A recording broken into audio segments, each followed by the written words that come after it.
So the Alabama Department of Public Health updated the numbers this morning. There are currently 81 confirmed cases in 15 counties across the state. And again, Mobile County has one confirmed case of coronavirus. I wanted just to address something that someone asked me about yesterday. You know, our first case was in a child, so someone who's less than 19 years old. And that was a bit of a surprise to us because we've been saying all along that children seem to have, you know, of course they can be infected, but they seem to have less severe illness and not maybe as many infections. And that was information coming out of China. The Centers for Disease Control published earlier this week an MMR article that said that the cases in the United States are looking a little bit differently than they did in China. So in the U.S., children are experiencing severe symptoms and complications, though death in children is rare. And I think among around 3,000 cases that were part of the study, only about 5% of those cases were between the ages of 0 and 19. So I just wanted to clarify that again. Things are changing all along, and as we get new information, we will update you. So still, the folks that are at greatest risk of severe complication and death are people who are older, 60, 65 or older, particularly those that are 85 and older, or anyone, you know, someone of any age who has, you know, other comorbidities, so things like diabetes or immunocompromising diseases or conditions, that sort of thing. So those vulnerable populations that we want them to, you know, really be careful about their activities and really protect themselves and their families. So about our case that we reported yesterday, as we mentioned, this is a Mobile County resident who is less than 19 years old. We've been in contact with the family, with the family's providers, have conducted an investigation to determine places that patient had been around where they might have potentially encountered close contacts.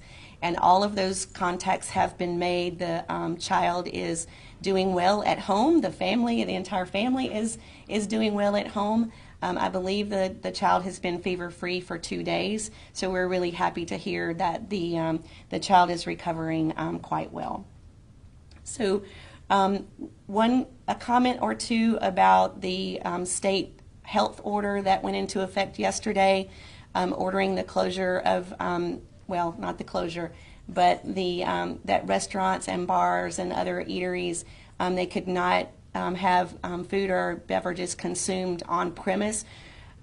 That is slowly sort of being enforced. We can levy civil fines against restaurants and bars and other eateries that are violating that health order, and plan to do so if needed. Remember, everyone in Mobile County continue to patronize the bars and restaurants and you know, order curbside or order delivery, that sort of thing, because we want to keep these businesses open and viable for us as we navigate some of these new community mitigation measures that were put in place yesterday by order of the governor and the Alabama Department of Public Health. So another thing about you know, testing being quite limited still in Mobile County, I think by saying that we've been trying to get supplies, but we can't get them because, you know, medical items that are in short supply are being directed to areas of the U.S. who have the greatest medical need. I have not intended to imply that Mobile County is the only jurisdiction that's having trouble getting test kits. There are lots of areas across the state, across lots of states, that are struggling to, you know, identify sources of specimen collection kits, and we are not alone in that. And I didn't mean to imply that someone had a, you know, was out to get South Alabama or Mobile County and restrict supplies only to us. So we are in the queue. We ask almost every day through our emergency management agency partners and our health department partners when we might be able to get additional supplies. We are expecting to get some additional personal protective equipment this weekend from the state health department, and our EMA partners are going to be working hard on that. And then we continue to request the materials needed for specimen collection and shipping. We did get some additional transport media today, so slowly some supply lines are starting to open up. We're really thrilled about that. But again, just to sort of remind you that medical items that are in short supply are being directed to areas of the U.S. who really have the greatest medical need at this point.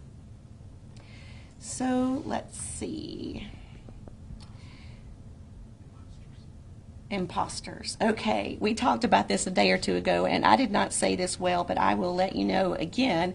So our public information officer sent out a news release earlier today that someone claiming to represent MCHD is about town trying to help us do our jobs. So if someone claiming to represent the health department goes into an establishment, they will have an official employee badge with their photograph on it. Business owners and managers are encouraged to ask for this identification. And any business wishing to verify the authority of someone claiming to represent the Mobile County Health Department, they can call Inspection Services at 251-690-8116 during normal business hours. That's Monday through Friday. I think 8 to 4:30. They may open a little earlier. But again, any business wishing to verify the authority of someone claiming to represent Mobile County Health Department can call our inspection services at 251-690-8116. I've already mentioned that we're having our daily 2:30 calls. So here are some, just want to reemphasize about WIC appointments. So people needing to get appointments and get clinic-issued formula is happening at the Teen Center at 248 Cox Street, Monday through Friday, 7:30 to 4:30. Please arrive at your scheduled time. Use the front door for outside screening prior to entering the clinic. And then if you have a pickup or a web class due, you can call 251-694-3942. That's EWIC. That's Monday through Friday from 8 a.m. to 4 p.m. So you can get your benefits there so you don't have to come into the clinic. And then if you have any questions, you can call our regular WIC clinic office number at 690-8829. Remember, Vital Records is open by appointment only. Well, looks like here it's going to be open Monday through Friday from 7:30 to 4:30. So, okay, by appointment. Okay, 3 at a time. So we're restricting access to Vital Records to 3 at a time, it sounds like, so that we can maintain that social distancing at 6 feet. So if you need a birth, death, marriage, divorce certificate, you can certainly get that through our Vital Health Department. Also, we have behavioral health services that are now available for anyone who wants to speak to a licensed counselor. This is a very stressful time, and stress and anxiety weakens your immune system, and we want you to stay healthy and mindful. That you can call one of our health counselors at 251-410-MCHD. That's 410-MCHD. So we've gotten a couple of questions that I'll have been submitted online. One is, and we've answered this quite a few times, can COVID-19 be caught over and over again? Or is it more like chickenpox where you catch it once and then you're generally immune? So it is thought that you can only be infected once. We don't know that for 100% sure. We're still collecting a lot of science on that. Certainly, it's likely that you could get infected with one respiratory virus and then become infected with a different one. So we see that quite a bit with flu. But we'll let you know as the science becomes more solid about whether or not reinfection is possible or if you have lifelong immunity. There's a question here about how long does the virus live on surfaces.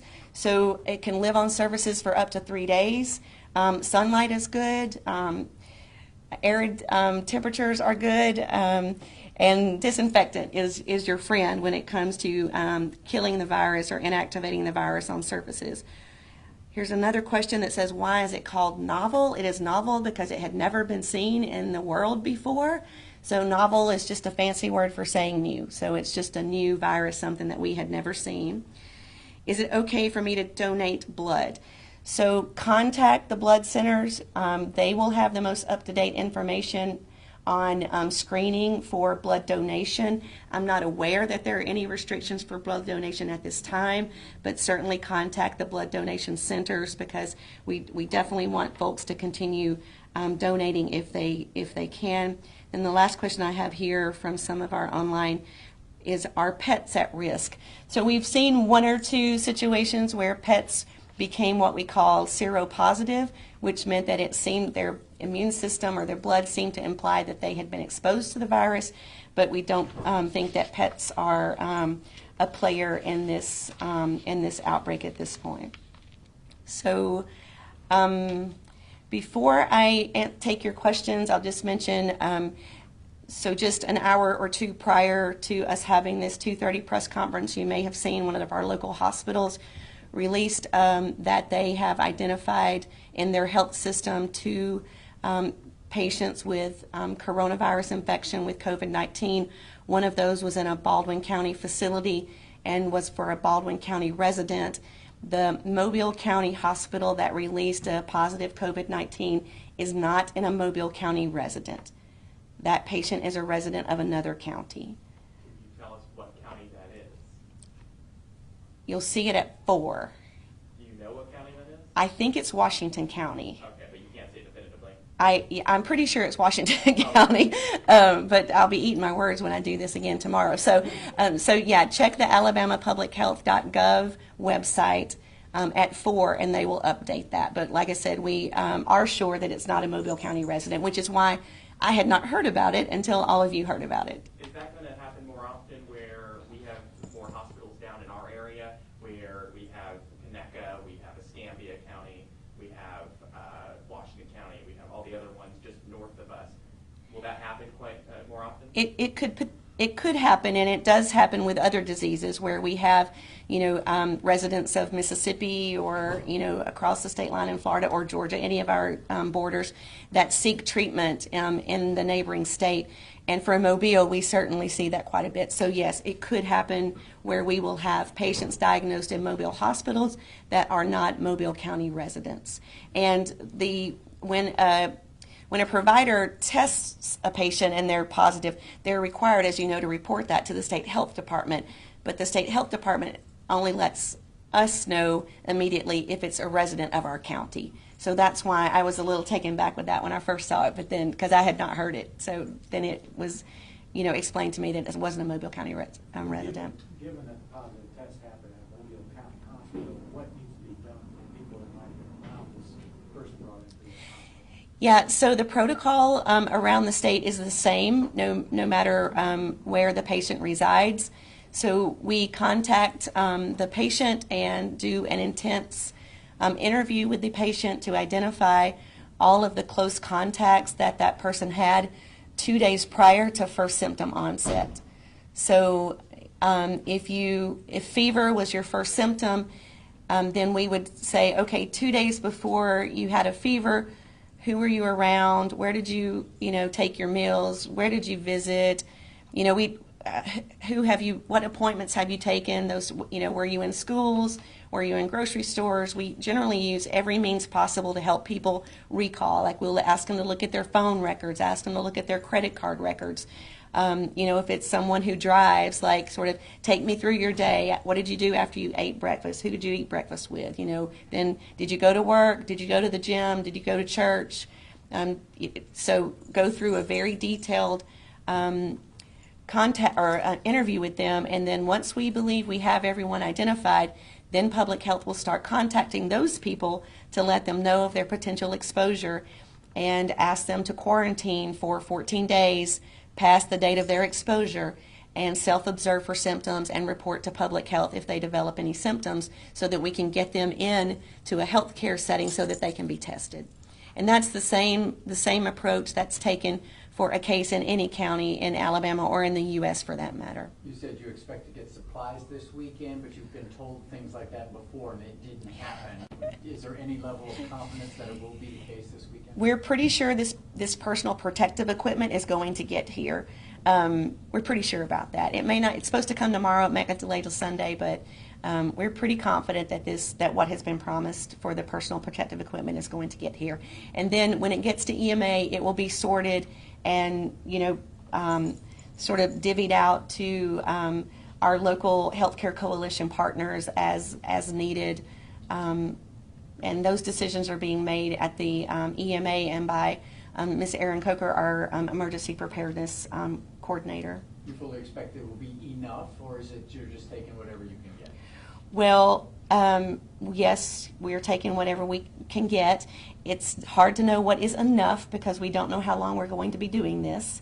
And so, yes, we're trying not to hoard, but we are happy that the state has been able to fulfill some of our request of personal protective equipment. About the healthcare coalition, what that is. Yeah, so many of you may not know, I mentioned the Healthcare Coalition. This is something that has been federally funded for many years in one way or the other. And it's where we have hospitals, nursing home, dialysis center, EMS, fire and rescue, just anyone who touches the healthcare sector is part of a coalition. They meet monthly, they plan together, they decide together how federal assets will be used.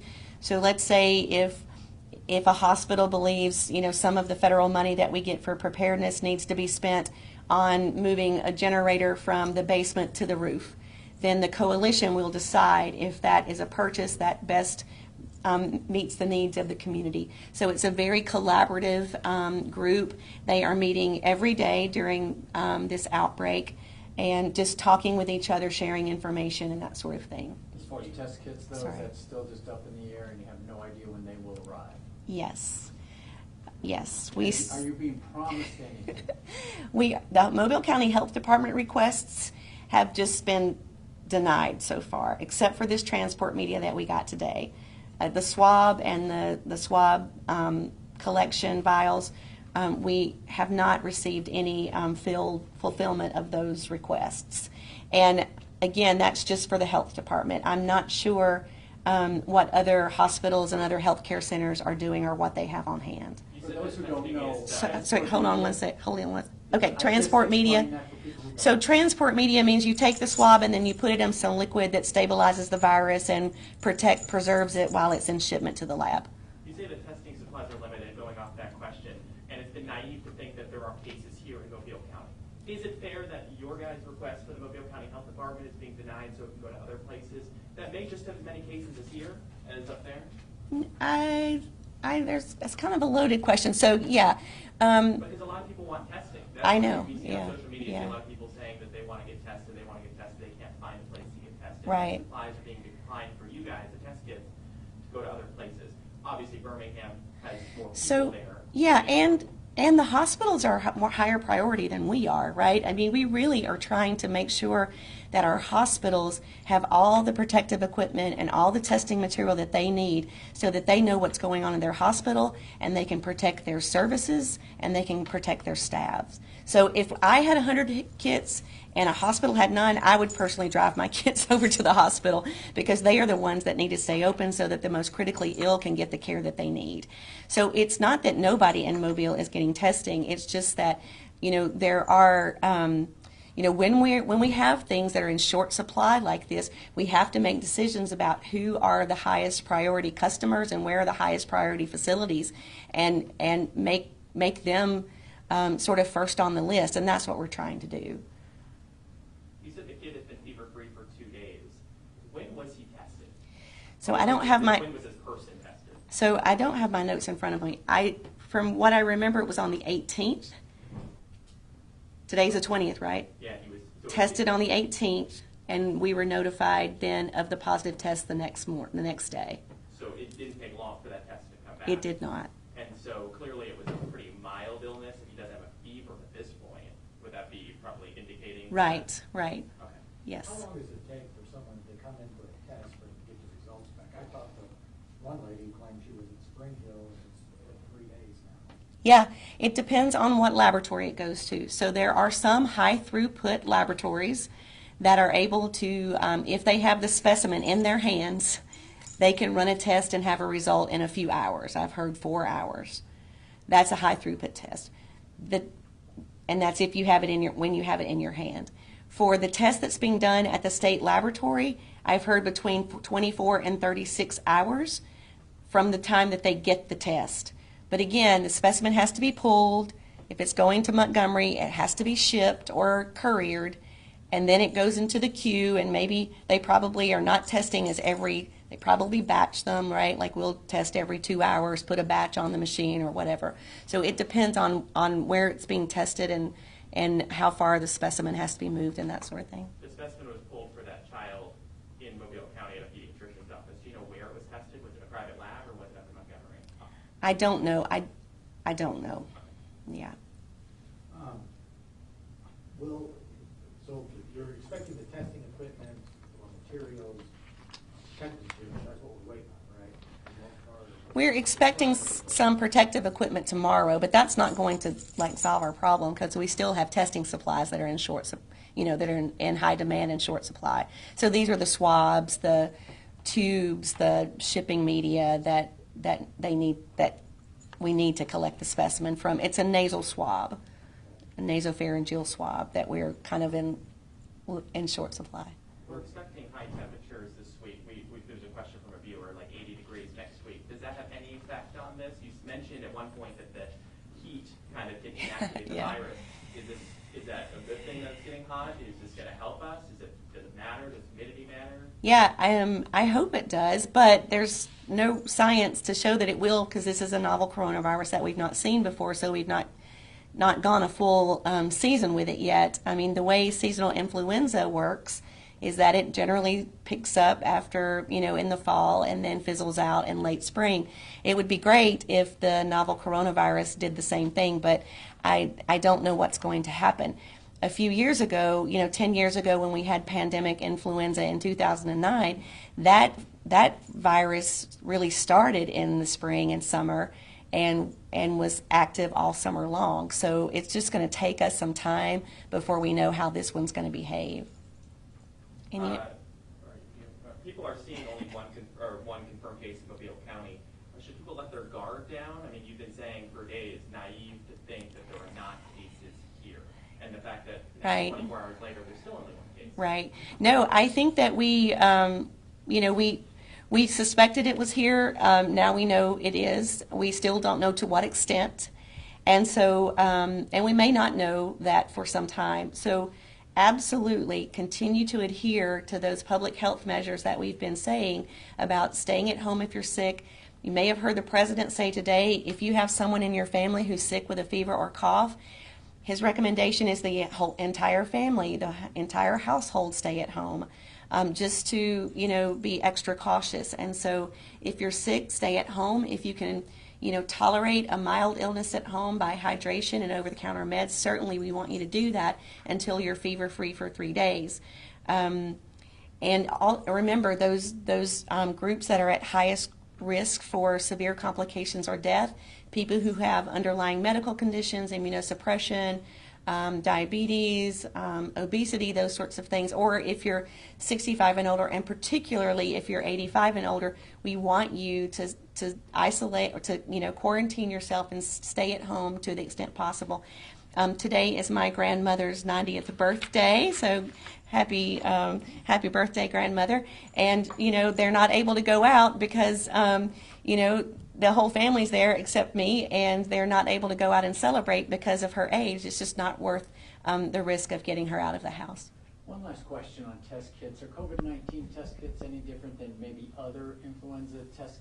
Yes. It's got to be something specific. Could you explain that? Yes, so the question is about the difference between what we currently have for coronavirus and other test kits. What we have for strep throat and flu are what we call point-of-care tests. So those are tests, sort of like a pregnancy test that you can do, bedside, whether it's, a swab or a urine specimen, things that can be done at the point of care, and you get a result right away. But that's not what we currently have for coronavirus. Again, it's taken some time. We didn't have a rapid flu test for a really long time, and it's still not a great rapid test, but we have it.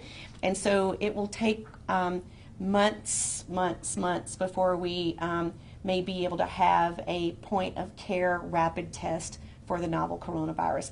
The way it currently works is you have to take a swab, extract the genomic material from that swab, and then run advanced molecular diagnostics to get the test result on that genomic material. So you're looking for that genomic material being present in the material from that swab. Other questions? Yes, sir. Folks last night on the news saw, these tents set up at Atlanta People's Stadium and the grounds. That was ordered by the mayor. What's the health department's role in all that? Can you expect any activity this weekend at those facilities, and what can you tell us? Yeah, so the question was, we've heard, sorry, is that my phone? We heard out of the mayor's office that he's hoping to set up 2 drive-through testing facilities. Our health officer has reached out to the mayor to offer assistance and advice, that sort of thing. Dr. Eishold and our emergency preparedness coordinator, Aaron Coker, went by Ladd Stadium this morning to check out one of the locations and to provide, just to take a look and see what they were doing and have some conversations about maybe some best practices, that sort of thing. So if the mayor is able to get the materials for taking specimens and sending them off for testing, then we are excited about that, and we'll provide as much or assistance as we can. You mentioned that the process of identifying the people who came in contact with that child, do you know how many people that was?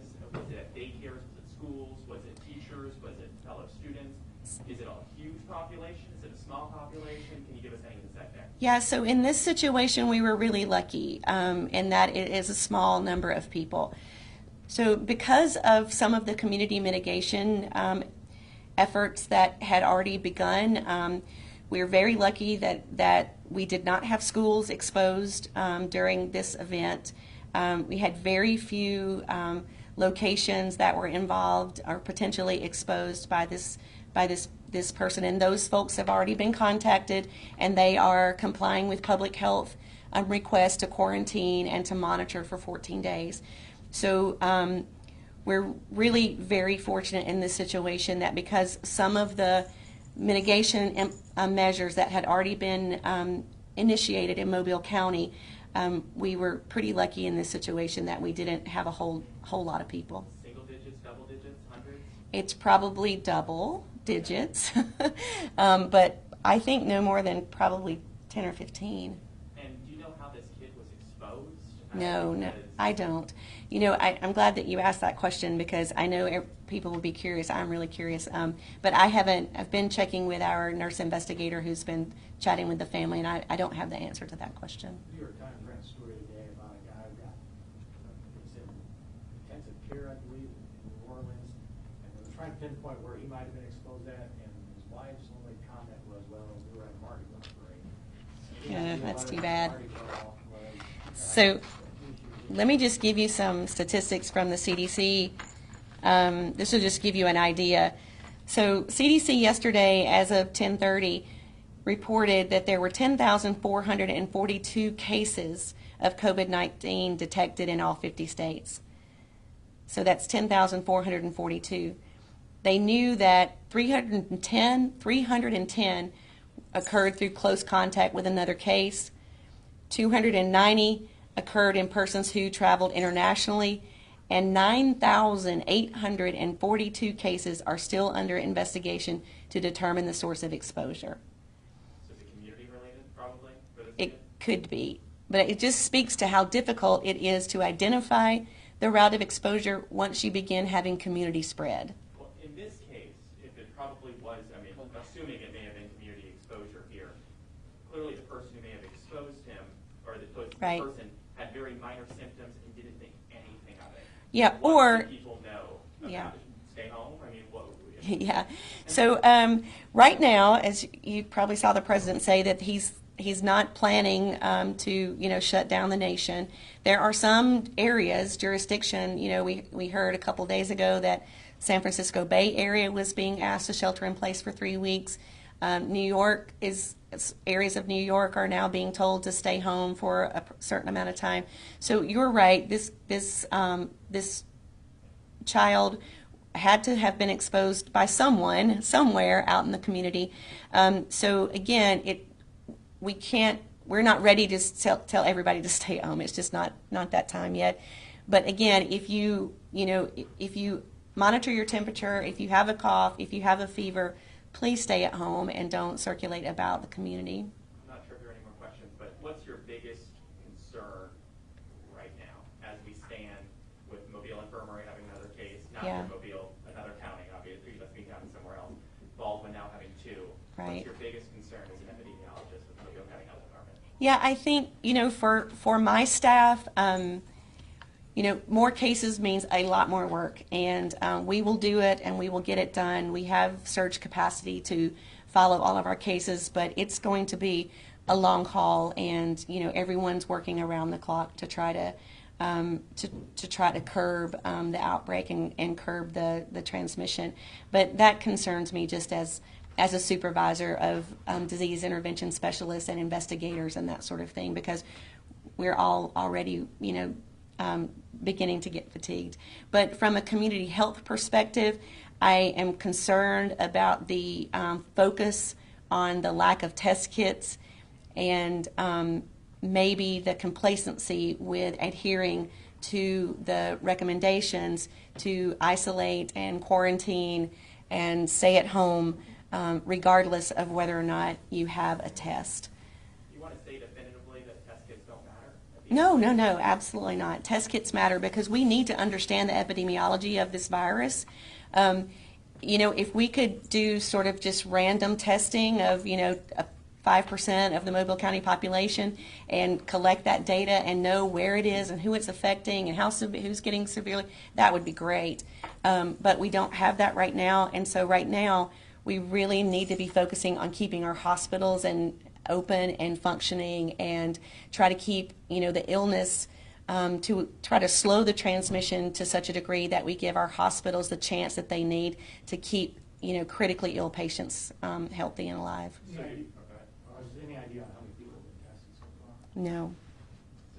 So you're saying test kits obviously have an importance. If Yes. the person's very minor ill, do they need a test kit? No. So No, the they don't. serious ones are the ones you guys would like to see tested. I think that, for example, if we had a nursing home if we had a patient in a nursing home, we would need to be in there testing a lot of people, right? Because that's a very confined space, and they could very easily, have lots of cases in there. So it's not just sort of a, do you test this person or not? We're just trying, again, just to conserve for those critically, for the hospitals and care facilities that are taking care of those that are most critically ill at this point. You've seen the models, I would imagine, as far as infections here in this country. Yeah. Does that leave you pessimistic? I really don't. I mean, I'm a scientist, and so I know it's based on science, but there are so many assumptions that I try not, that goes into modeling, that I try to not to look at like one line. I'd like to see what the model lower end and upper end is, because that gives me some context. Like, it could be as bad as this, but it might not be so bad. So I generally don't worry too much about what the models are saying.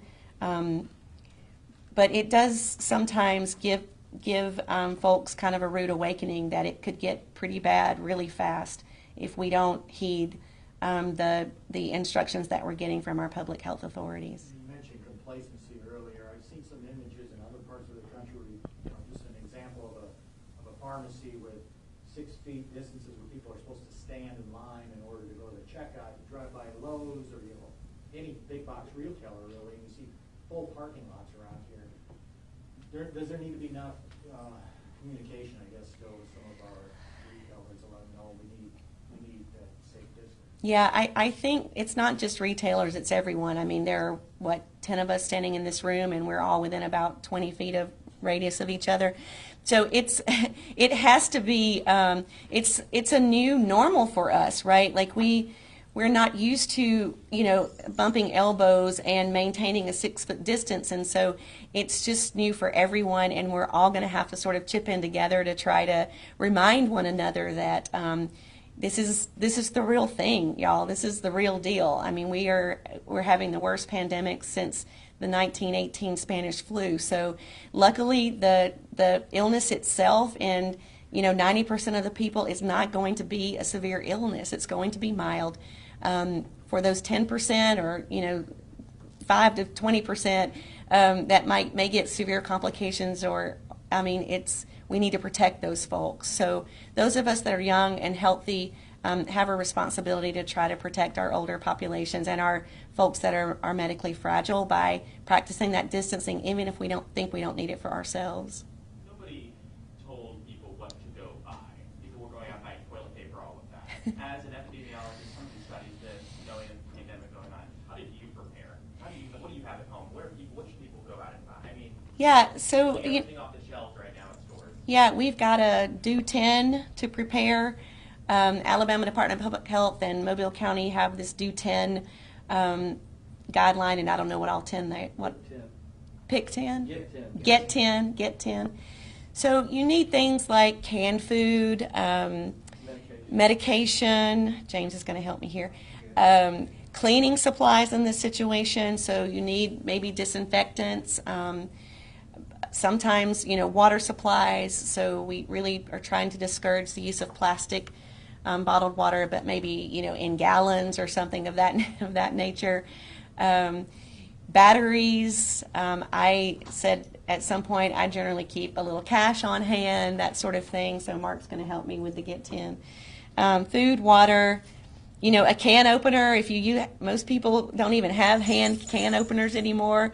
So you need a manual can opener, medications, first aid. Again, some of those over-the-counter medications. Make sure you have aspirin, ibuprofen, cough suppressant. Hydration supplies, so particularly if you have children, might be time to buy some Pediapop. That's me, that's not on the list. A flashlight, radio, clothes, personal care items, and important documents. So this is sort of basic emergency and disaster preparedness supplies, but this is a really good list. But I would add to this, like I said, disinfectants, maybe household gloves, so that if you do have a sick family member and you're having to clean their bathroom or clean, that you can, wear some gloves while you're, cleaning their spaces, that sort of thing. Soap. It's crazy because like hand sanitizer you can't find it on the shelf, but there'll be, racks of soap. Like soap and water, it's a great hand sanitizer. And so it doesn't even have to be bar soap. It can be laundry soap or, clothes, dishwasher soap or clothes washing soap. So those kinds of things, I think, in this situation would be important. I'm not sure what started the run on toilet paper. Okay, any last questions? So we will not be doing Facebook Live 2:30 update over the weekend, and we'll talk to our colleagues here. We are committed to doing it at 2:30 if people think that it's important or valuable or you find it useful. So stay tuned. Sorry, Tyler's got one more question. I'm so sorry, Dr. Murphy. That's okay. So you guys aren't doing a briefing over the weekend, but Monday, what's your expectation? Are we going to have more cases, you think? Yes, probably. It will not surprise me. So maybe we should plan to go on Monday, just so that we can cap up what happened over the weekend. Okay, thank you all.